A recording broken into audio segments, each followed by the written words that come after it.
Samsung Galaxy Z Fold 4 ভারতে launch হওয়া একটি জনপ্রিয় phone. Samsung Galaxy Z Fold 4-তে রয়েছে 7.6 ইঞ্চের একটি লার্জ ডিসপ্লে, যেটা সেন্টিমিটার 19.3 সেন্টিমিটার হয়, আর 2176x1812 পিক্সেল রেজলিউশন রয়েছে এতে।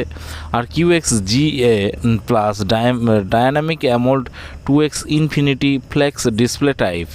Samsung Galaxy Z Fold 4 Android V12 operating সিস্টেমে কাজ করে এবং এর ব্যাটারি ক্ষমতা 4400 mAh ব্যাটারি। আমার ব্যাটারিটা যদিও ভালো লাগেনি, ফোনটি যে হিসেবে বড় আর কি, আমাদের 7.6 ইঞ্চি ডিসপ্লে, সেই অনুযায়ী 4400 mAh ব্যাটারি, এটা আমার পছন্দ হয়নি। তোমাদের কেমন লেগেছে বন্ধুরা একটু জানাবে কমেন্টে।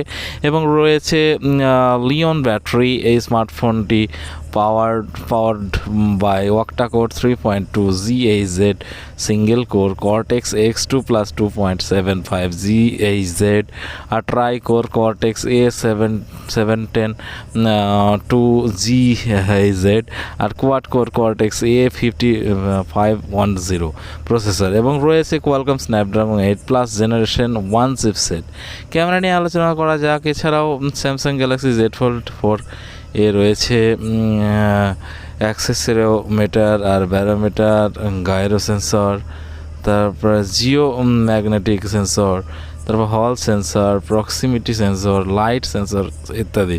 কানেক্টিভিটি নিয়ে বললে Samsung Galaxy Z Fold 4 5G supported in India, 4G supported in India, 3G 2G-কে সাপোর্ট করে। তো এর অন্যান্য বৈশিষ্ট্য সম্পর্কে জানতে হলে ভিডিও দেখতে থাকুন। তো ভারতীয় এর দাম যদি বলা হয় তাহলে ভারতীয় দাম হচ্ছে 1,54,999 টাকা। অনেক দাম, আমাদের পক্ষে অনেক দাম। আর ক্যামেরা 50 মেগাপিক্সেল প্লাস 12 মেগাপিক্সেল এবং 10 মেগাপিক্সেল।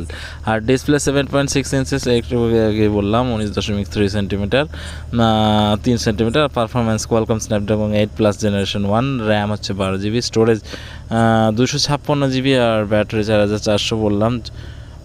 এটা লঞ্চ হয়েছিল আগস্টের 10 তারিখ 2022। আর অপারেটিং সিস্টেম হচ্ছে Android V12, custom UI Samsung 1 UI, আর SIM slots dual SIM, GSM plus GSM, SIM size SIM1 nano, SIM2 nano. তো ভিডিওটি কেমন লাগলো বন্ধুরা একটু কমেন্টে জানাবে, এবং নতুন যারা আছে অবশ্যই চ্যানেলটিকে সাবস্ক্রাইব করে আমাদের নোটিফিকেশন বেল আইকনটি প্রেস করবে, যাতে পরবর্তীতে ভিডিও তোমাদের কাছে পৌঁছে যায় তাড়াতাড়ি। তো ভালো থাকো, সুস্থ থাকো, এবং পরবর্তী দিনগুলি তোমাদের শুভ হোক, এটাই কামনা করি।